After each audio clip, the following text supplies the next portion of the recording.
Hello students, welcome back. तो last lecture हमने discuss किया nodal analysis to solve electrical circuit. तो उसमें हम सर्किट सॉल्विंग का एक मेथड है, उसमें जो हमारा वेरिएबल होगा वो था नोड वोल्टेज।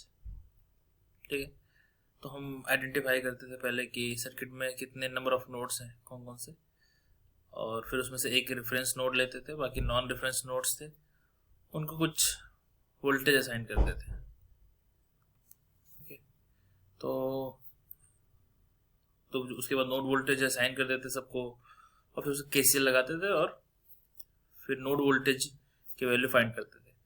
तो इस तरह से आज हम जो डिस्कस करेंगे मेश एनालिसिस, तो उसमें जो वेरिएबल होगा आपका मेन, वो होगा आपका मेश करंट। ठीक है, तो उसके पहले हम जानेंगे कि मेश क्या होता है एग्जैक्टली, और फिर सेम प्रोसेस होंगे उसमें भी कुछ कि हम मेश आइडेंटिफाई करेंगे, पहले मेश में कुछ करंट असाइन करेंगे और फिर उसमें केवीएल लगाएंगे और मेश करंट के टर्म्स में इक्वेशन लिखेंगे और उनकी वैल्यूज फाइंड करेंगे। तो पहले हम देखेंगे कि मेश होता क्या है। ठीक है, तो mesh is a loop which does not contain any other loop with in it. मतलब अगर हम यहाँ देखें, अगर लूप की बात करें इसमें सर्किट में, तो लूप तुम्हारे बहुत सारे हो सकते हैं। नहीं, लूप का क्या होता है, एक पॉइंट से स्टार्ट हो उसी पॉइंट पे आ जाए विदाउट रिपीटिंग एनी नोड। तो यहाँ से शुरू करके हम ऐसे भी चलें, अगर ये पूरा कवर करते हुए इसी नोड पे आ जाए तो भी एक लूप बनता है। ठीक है, यहाँ से चल के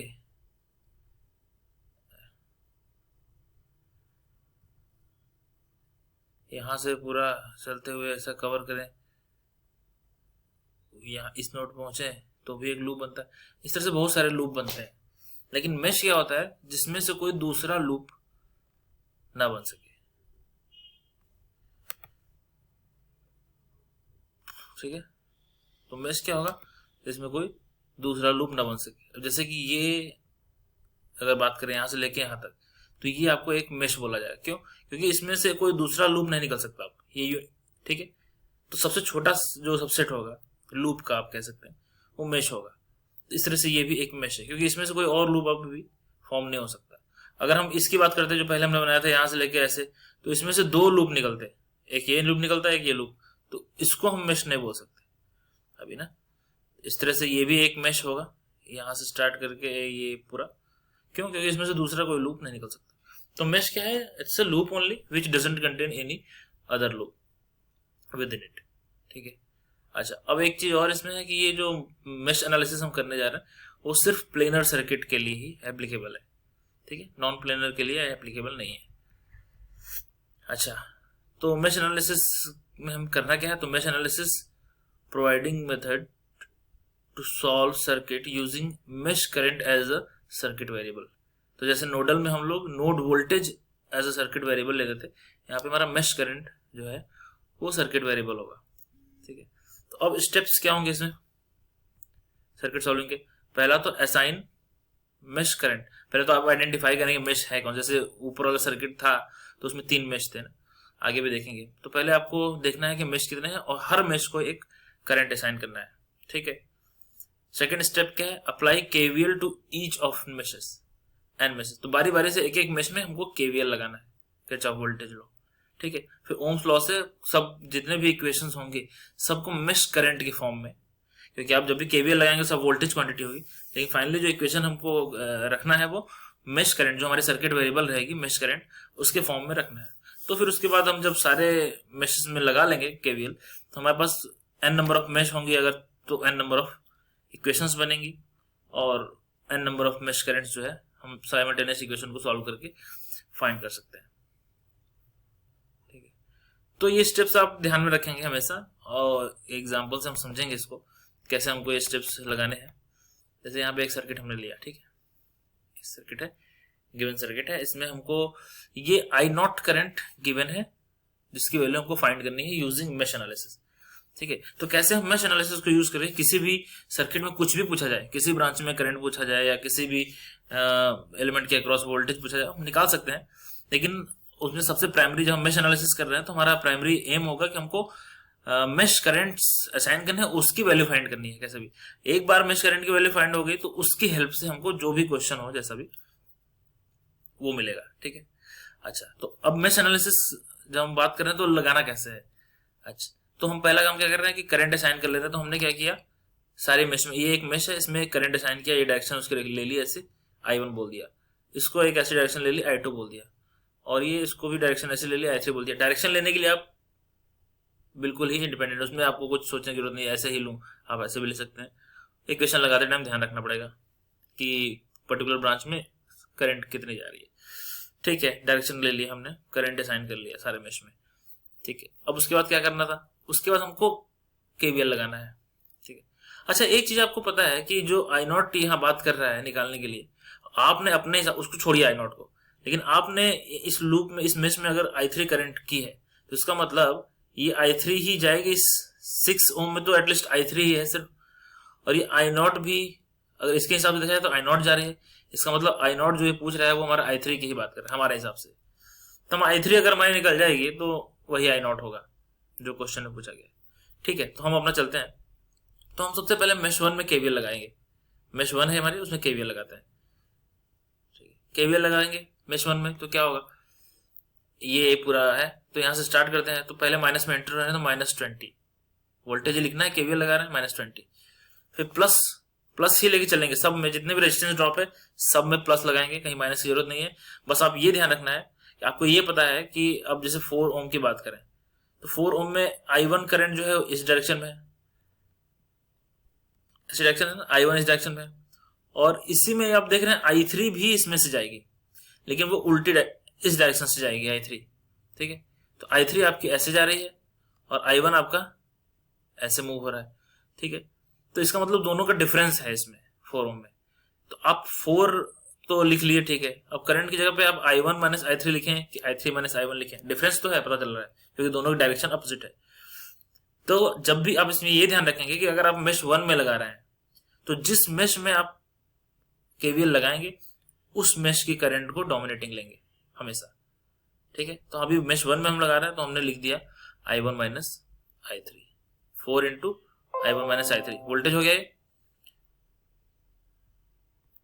अच्छा, अब आते हैं नेक्स्ट, इधर आए मेश चल रहे हैं, -20 हो गया, 4 हो गया, +2 into I1 minus I2, I1 की डायरेक्शन ऐसे है इसमें 2 ओम में, और I2 करंट जो है ऐसे होके जाएगी, तो I1 minus I2 is equal to 0। ये हो गया KVL हमारा मेश 1 में, ठीक है। इसको और सिंप्लीफाई करके ऐसे लिख लिया। अब मेश 2 में KVL लगाएं अगर, तो मेश 2 हमारा ये है, देखिए यहाँ पे डिपेंडेंट सोर्स भी रखा हमने, हम देख लेंगे अभी कैसे सॉल्व होता है, कितना इजिली, इससे कोई फर्क नहीं पड़ता बहुत ज्यादा। तो अभी यहाँ शुरू करते हैं 2 ओम से, अगर ड्रॉप देखें तो +2 इंटू, अब सेकंड मेश में लगा रहे हैं KVL ना, तो अब हम करंट लेंगे I2 माइनस I1, है तो डिफरेंस, लेकिन जिस मेश में KVL लगाएंगे उसकी करंट को ही डोमिनेटिंग लेंगे। तो अभी हमने क्या लिया, 2 इंटू I2 माइनस I1, ठीक है। फिर नेक्स्ट क्या आ गया 8, +8 इंटू I2 माइनस 8 किसमें कॉमन है, I2 और I3 में, तो 8 into I2 minus I3, 8 into I2 minus I3, फिर माइनस में एंटर हो रहा है यहाँ पे 10 I0 माइनस 10 I0, लेकिन चूंकि I0 is equal to I3 है तो हम सीधे हमने लिख दिया -10 I3। तो क्या करना था यहाँ पे, कुछ फर्क नहीं पड़ा, यहाँ चूंकि वोल्टेज सोर्स था, KVL लगा रहे हैं आप, तो एज इट इज जो भी वैल्यू है वोल्टेज सोर्स की आपने एज इट इज रख दिया उसको, -10 I0, चूंकि I0 I3 था इसलिए हमने I3 लिख दिया। तो कोई फर्क नहीं पड़ा, अगर वोल्टेज पर डिपेंडेंट आ गया, हाँ किसी भी डिपेंडेंट है, इस करंट पे डिपेंडेंट था वो, उसकी कुछ वैल्यू थी वो लिख दिया हमने, ठीक है। तो यहाँ पे हमें एक इक्वेशन और मिल गई मेश 2 की, ठीक है। इसको सिंप्लीफाई किया, ये आ गई इक्वेशन। फिर उसके बाद मेश 3 की बात करें, मेश 3 तो आपको मालूम है मेश 3 ये पूरा यहाँ लगाना है, तो इस 6 पहला होगा 6 I3 और फिर 8 I3 माइनस I2। अब चूंकि मेश 3 में लगा रहे हैं तो I3 को डोमिनेटिंग लेंगे, I3 minus I2 plus 4 into I3 minus I1, बस हो गया, इज इक्वल टू 0। इस तरह से मेश 3 में हमारा हो गया 6 I3, 8 I3 minus I2 plus 4 I3 minus I1 is equal to 0। इसको भी सिंप्लीफाई कर लिया, तो इस तरह से आपके पास तीनों बारी बारी से मेश में केवीएल लगाया, 3 इक्वेशन आ गई। ये हमारे तीनों इक्वेशंस हैं, इनको सॉल्व कर लेंगे सीधे सीधे। I1 I2 सॉल्विंग मेथड आपके पास बहुत सारे हैं, कैसे भी लगा सकते हैं, क्रैमर्स लगा सकते हैं रूल, कैलसी से भी सॉल्व कर सकते हैं डायरेक्ट, जैसा भी आपको सुटेबल लगे। आपके पास इक्वेशन है तीन वेरिएबल है, सॉल्व करेंगे, तीनों की वैल्यू मिल जाएगी I1 I2 I3। I3 जो था हमारा I0 के बराबर था, तो इसलिए जो आंसर होगा I0 दैट इज -5 एम्पियर। ठीक है, समझ रहे हैं इसमें? तो इस तरह से आपको बारी बारी से, तो बहुत सिंपल है ये मेश एनालिसिस जो है वो बहुत सिंपल है। आपको सीधे मेश करंट डिसाइन करना है और एक एक बार केवीएल लगा देना है सारे मेशेस में। ठीक, तो अभी इसमें एक चीज और है कि जैसे नोडल में हम पढ़ रहे थे ना, सुपर नोड की एक सिचुएशन आई थी, तो ये तो तब है जब नॉर्मल हमारा वोल्टेज सोर्सेस है, ये करंट सोर्स आ जाए। अब नोडल में क्या था, नोडल में था कि अगर वोल्टेज सोर्स आ जाए नॉन रेफरेंस और रेफरेंस नोड के बीच में, तब तो कोई दिक्कत नहीं थी, काम आसान ही हो गया था, बस ये नॉन रेफरेंस नोड का वोल्टेज पता चल जा रहा था। लेकिन दो नॉन रेफरेंस नोड के बीच में अगर वोल्टेज सोर्स आ रहा था तो सुपर नोड की कंडीशन हो रही थी। सेम वे इसमें भी क्या है, इसमें अगर करंट सोर्स आ जाए किसी मेश में, जो कि ऐसी ब्रांच जो शेयरिंग नहीं है, दो मेश के बीच में कॉमन नहीं है, उसमें अगर करंट सोर्स आ जाए तो कोई दिक्कत नहीं है। लेकिन अगर ऐसी कोई ब्रांच में जो दो मेश जिसको शेयर कर रहा है कॉमन ब्रांच, उसमें अगर कोई करंट सोर्स आ जाए सिर्फ, तो हमको उस पूरी ब्रांच को हटाना पड़ेगा एक इक्वेशन लिख के, और फिर दो मेश जिनके बीच में वो कॉमन था उन दोनों को मिला के आपको एक सुपर मेश बनाना पड़ेगा, और फिर एक ही केवीएल लगेगा सुपर मेश में, बजाय दोनों मेश के एक ही केवीएल लगेगा सुपर मेश में। एक इक्वेशन वहां से आएगी और एक इक्वेशन जो करंट सोर्स लगा रहेगा वहां से। तो आगे के लेक्चर में हम देखेंगे सुपर मेश का कॉन्सेप्ट कैसे लगाते हैं, एक एग्जांपल से भी समझेंगे उसको।